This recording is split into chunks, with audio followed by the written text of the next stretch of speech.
Arọbụnago chapter 1 verse 2. Agwa mụ na agwa obere oge ya emevu m. Obere oge na Amadioha 10:22. Ọ ya apụta maka ndị a bụ ihe chere ndị Igbo. Ịgwazi m na Jeremiah 10 verse 2 si na mma azụ agwa ọkpa nọ ma nta m. Amadioha 11 chapter 2 gwa gị na iru agwọ nsọ tagbuo gị. Ịghọtago? Ephesians chapter 10 si na ị ga-edowere m nri n'etiti tebụl ndị ilo m. Arọbụnago chapter 10 verse 20 si na onye ọ na-adowere gị nri n'etiti onye ilo gị chọrọ igbu gị. Ọ bụrụ eziokwu. Nehemiah chapter 14 verse 8 simu yo na m ga-ayọta m ka aka n'ụzọ ga-emeghe. Nwa Okonkwo chapter 10 verse 20 sị gị na aka aja aja na-ebute gịnị ọnụmanụ. Unu ji anya egwu egwu mụ na anya na mountain there shall my help shall come from. Ebe Europe niile na anya na resources nọ n'Africa 99.9% eji arụ phones na Congo apụta. Congo ka esi ebuli ndị Congo kịta nọ na Money Mars ha nọ na Mount Zion. Ndị Congo nọ na Zion ekpe ekpere. Ndị Congo nọ na Mount Zion na-ekpe ekpere. Onye Afrịka na-eme ekpere buru afọ ọnụ na-emeri gị otebu na Zion.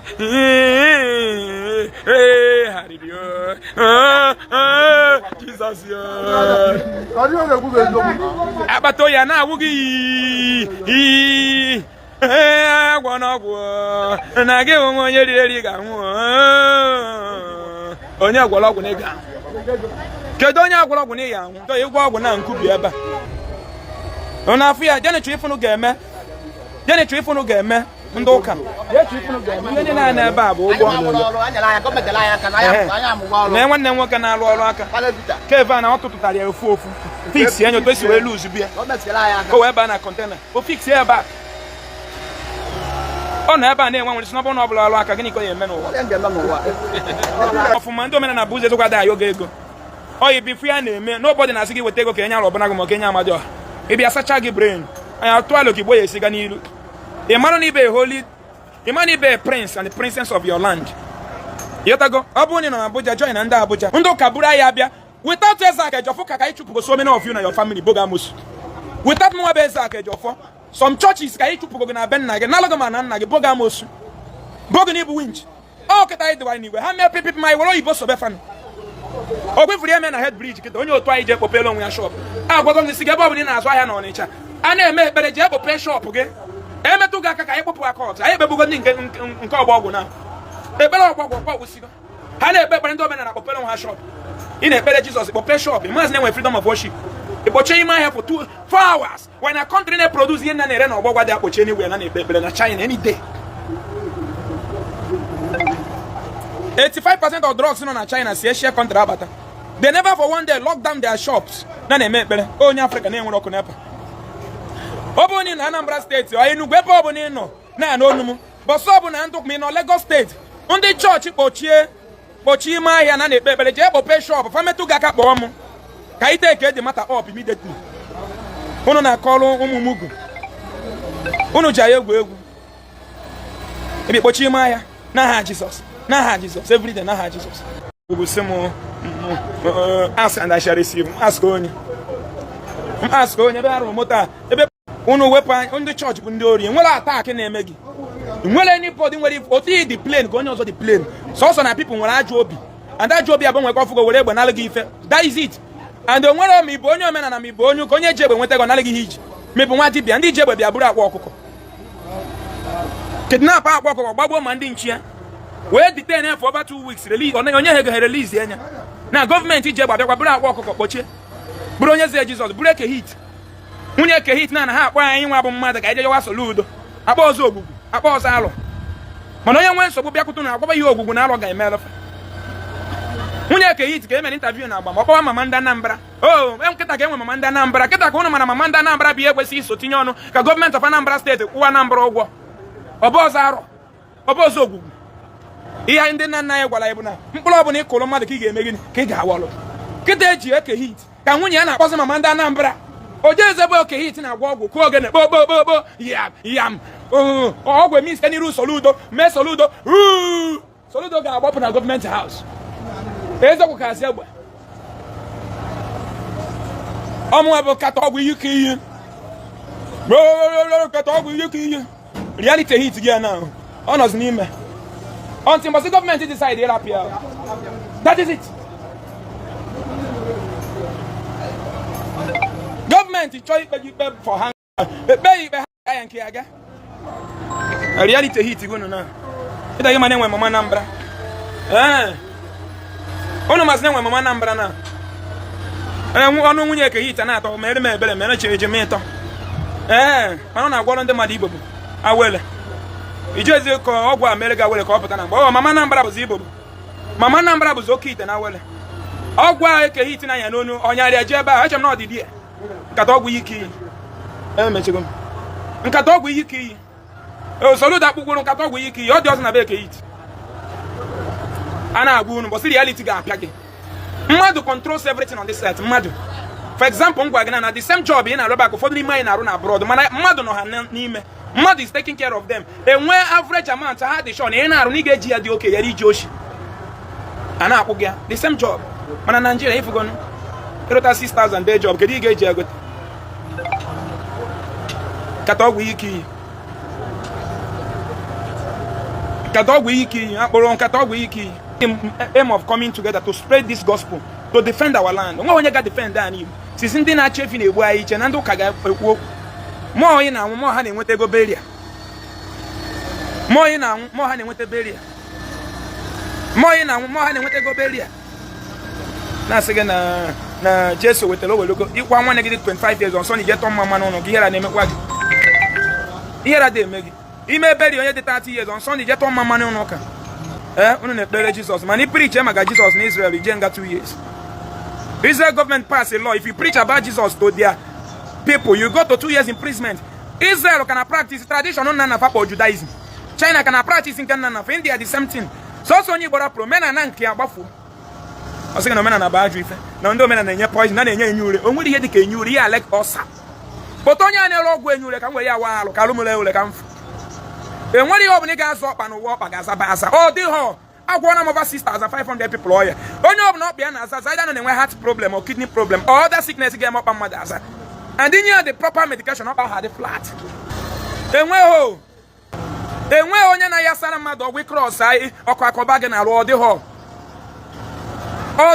onye pozi na onwe na-ebubo ọjọọ ihe a bụ lines from pit of hell Dr. Genesis nọ here since he practiced for medicine for over 30 years when onye butere n'ụlọ ọgwụ after proper evaluation yara m ihe na-eme ya have you ever encountered such in medicine the answer is no ọ bụgodo na detect nwere ihe na-eme obi gị ga-agwa gị the machine ekwesịrị iji wee detect ihe na-eme ya dị mana inwe ihe all you need to this to refer ọ bụna ọdị ọ na Nigeria refer to abroad onye nweze oke nwanne anyị nwa MC na nchịkọta ka nọ na MC Akọnuche jee London enwe ihe na ihe ya na Nigeria ebe a o jee na London mee lab wee chọpụta ihe na-eme and that's na the machine adọ na the whole Nigeria and na the thing na-egbu mmadụ ha ya 65 years ọ bụ na treat onye abụrụ onye nwụrụ anwụ and that is why we are dying iwatch even 65 right now we 60 na the western world nwere the machine and geography machine anyị na-eje eme na about 1.something million now 1.something million for the test ndị a na-ere granọt nwee such sickness ha ga-emenwu the lab onye ahụ nwa isi na ọnkụli agbụde anyị na-ekwugharị na mgbuka ahịa na-ata afụ gidigidi na-ebu anyị ndị ụka na-ebu anyị ebubo na-asọ nwanne m na-asọ m asọ mbọsị mma nwụsị fada ma ngwa ini enwere onye nwụ na Igbo fada bịa wini ọ m nwata ini fada bịazie nala erigorie egonye ya wara ini kaikai bịa fada ji na ọkụkọ bọsọ bụ na mmadụ nshọt onye bọ yut ọbụla wara ini ka ya enye ji na ọkụkọ ndị ụmụnna tacha afụ gbuo ini ewere bọtụ kaikai nyefa fada bịazie nye fada ji na ọkụkọ with envelope anyị bụrụ ụmụ ugwu ma ọhịa King Leopold jee gụọ letter of King Leopold to the missionaries jee gụọ ya ndị eziokwu na afụfụ ndị ụkwa asị ejikọrọ Genesis fọnye gị ebe a were Revelation fọnye gị ebe a were Deuteronomy fọnye gị n'imi na ọnụ ụkwa asị na-apọ mpụ gị eche mụ na gị na-eme debate ịbawa na Bible common sense ka anyị na since Nigeria gọọmenti bido kwụwa ndị kọpa na 70-something thousand how many of your children nọ na kọpa ka na-akpọ gị maka ego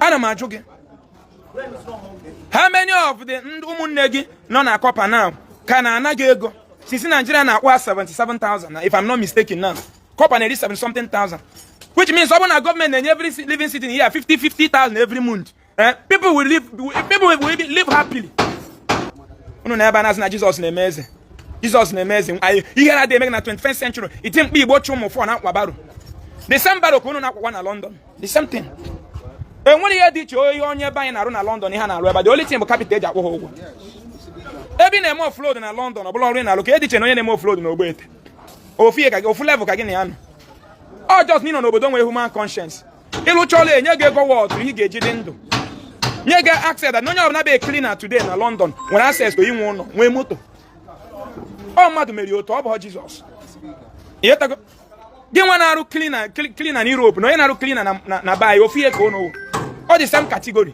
the same level na ihe dị iche bụ na mmadụ edoziwe ebe ahụ nyezie gị ego ya bi chenji na naira ọ bụrụ nnukwu ego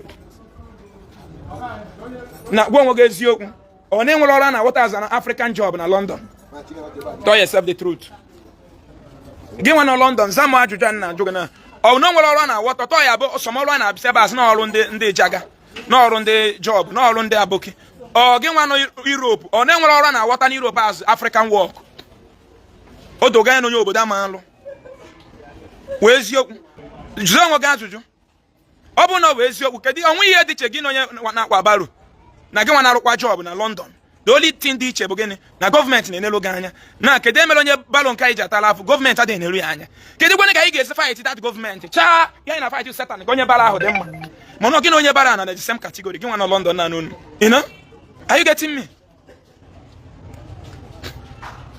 onwe ihe dị iche ana m ajụ gị nwa na-arụ job na London onwe ihe dị iche na onye na-akwa baro na mgbukọ obosi nwanne anyị nwoke Chukwudi mmadụ si yes I'm saying the truth I'm in London okay una na-afụ ya kịta nọ mmadụ ka anyị need gọọmenti ka anyị need unu rapụ ndị ụka na ndị si na ha na-agwọ ọgwụ rapụ na ụfọdụ ndị nna anyị gwa na ihe a mụrụ m ka ihe a gwara agwọ ihe a mụrụ m ka ihe a gwara agwọ Oxilo Kings na m dị 100% right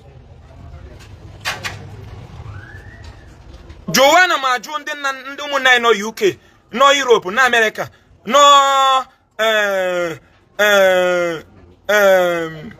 ihe da n'obodo dị iche iche na-arụ job enwe ihe dị iche gị na onye na-arụ job na Ogbete ihe dị iche na mmadụ nọ n'ime gị bụ gọọmenti unu nọ ebe a na-aweli mmadụ so unu ụmụnne mgbawa mbọ inweta onwe gị na na-ata afụ na Nigeria struggle ba na ụmụnne ya nọ na London nọ na America nọ na Europe many of them bụkwa the same work mụ na gị na-arụ ya ka ha na-arụ na sosie dị iche bụ n'aka mmadụ dị na ndụ ha kedu aka mmadụ dị na ndụ ha gọọmenti ọ bụla aka Jizọs dị na ndụ ha aka dị na ndụ ha bụ gọọmenti aka gọọmenti bụ ihe dị na ndụ ha aka mmadụ ndị Igbo ji si gị onye ya na nwanne ya ọkọ mmadụ gakwuru mmadụ ibe gị ka o mee gịnị ka ọ kọọ gị okwu Chineke chapter 10 verse 2 okwu Chukwu okike abịa ma chapter 10 verse 2 so gịnị ka m na-agwa gị so egezi na ndị ntị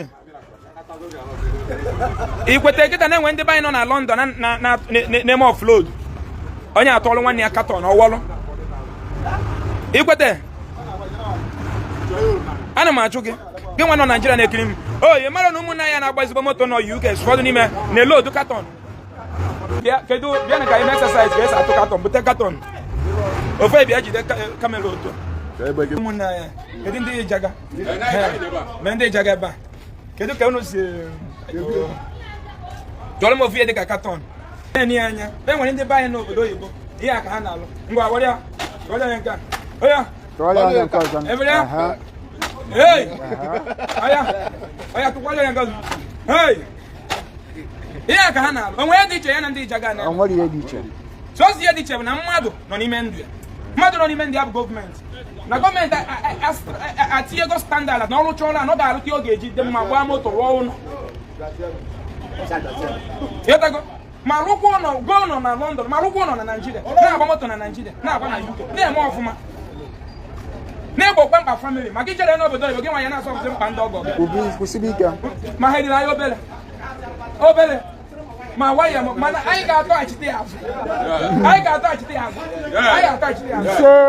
ya azụ were anyị na-egwu egwu Jizọs nyere eze akụ egwu nna anyị ukwu a na-akwa trọk isi m dị happy nke na-ewe Jizọs n'onye a na bịa banye n'oge bịa banye anya na Jizọs gọziri m mpa a na-akwa trọk arọ na ekedị makwa arọ n'edi nsogbu adịrọ efuru ya ihe tago bịa ka anyị sọpụta na be anyị na ya taa n'ahụ na resources niile anyị nwere ebe a ewere ya na-edozibe na kọmọn na Ibrahim Traoré siri France na aba achọ igwe Can you like dozie befa? Na ụzọ niile dị ka bendara this boy mesiche everywhere ruo enwe hospital ha lozi n'ime 608 ticket ime 814 na-aga village to village obia na mbara village ote ebupụta ndị arụ adịrị treat be ma ndị ga-eme nga ma o mechekwa emeche eje ọ bụ ndị ga-ebu je hospital buru je. The only person na-akwụ citizen ụgwọ na Africa was president of kedu afọ nwoke ka afọ Libya Muammar Gaddafi. Let's not mention South Africa because no one Dutch dominates. Oh, one Dutch and South Africa. You hear that? Muammar Gaddafi and no one. Where government to memo to import from Europe. Ne bunye citizen on credit. E no one you go worth to 5 million naira. Ne no one.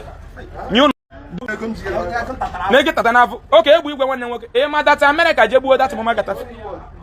Marapu president Cameroon chigolo for 48 years. Rap yene na Nigeria na wuzi na seat. Almost Nigeria president na wuzi na seat.